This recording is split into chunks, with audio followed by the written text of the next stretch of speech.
In the previous video, I talked about the first 3 stages of workplace organisation, or 5S as it's often called. With the right training and approach, most organisations find these first 3 stages, sometimes called 3S, fairly straightforward.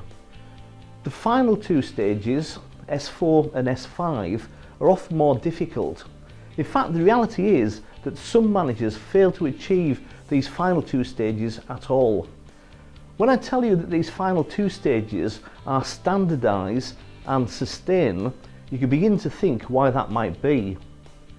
So let's look at why this is and what you can do to make sure that you implement 5S right first time.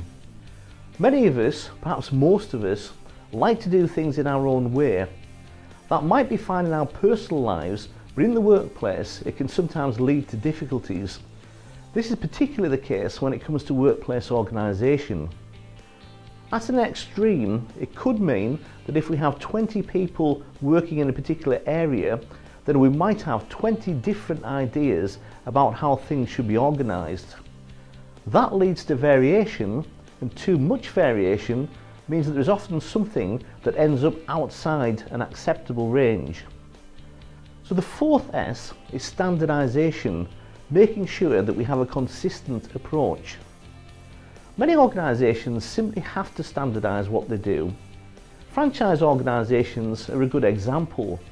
In a franchise operation, the brand is everything. So franchisors have to make sure that their brand is consistent, sometimes in thousands of locations around the world. So for example, if you buy a burger from McDonald's, if you hire a car from Hertz, if you stay at the Hilton Hotel, you expect to have a similar experience anywhere in the world.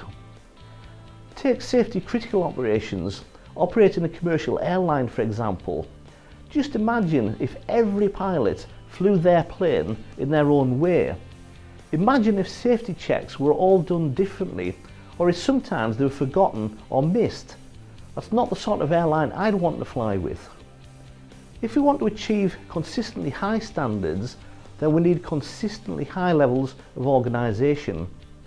And that means that we have to understand exactly what good looks like and then make sure that we standardise it. From the examples I've given, you'll already be familiar with some of the ways that we can do this. Photographs, checklists, work instructions, standard operating procedures, training, visual management, mistake proofing. These are all useful tools, and to apply them consistently we need things like calendars, timetables and rotas. And we need to make it clear who does what and when. What we're aiming to do here is to replace bad habits of the past with good habits, and that takes time, training, practice and discipline. In fact, it's no accident that one of the features of consistently world-class organisations is discipline. They do the important things every day, day in, day out, week in, week out, year in, year out. A bit of advice here. I always prefer to start with something really simple and keep repeating it until it starts to become a habit. As soon as you get the workplace to the level that you can reasonably maintain, start with a photo and maybe a really simple checklist with half a dozen items to check. As often as you need, make sure that checks are done by the people who work in that area. Every week, have someone from a different area take 10 minutes to run through the checklist. Give it a score, marks out of 10 or a percentage. Record the score and display it for everyone to see. Make a map of the area. Show exactly who is responsible for every part of the area. And watch out for communal areas. Make sure that they're also covered. Take photos, draft out a checklist, set up a rota. Measure how each area actually performs. Then every month, get the responsible managers together for half an hour.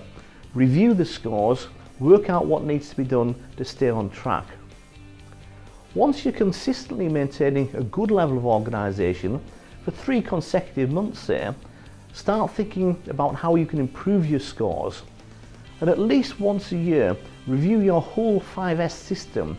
Can you make it simpler, more visual, easier to do, easy to understand, easier to manage? One final point, set realistic timescales.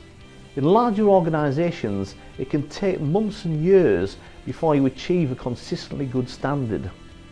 And of course, you have to keep it going. When you get to this point, you can be pretty confident that you're beginning to operate at a level that is experienced in genuinely world-class organisations. And with some effort, perhaps you too can achieve world-class status.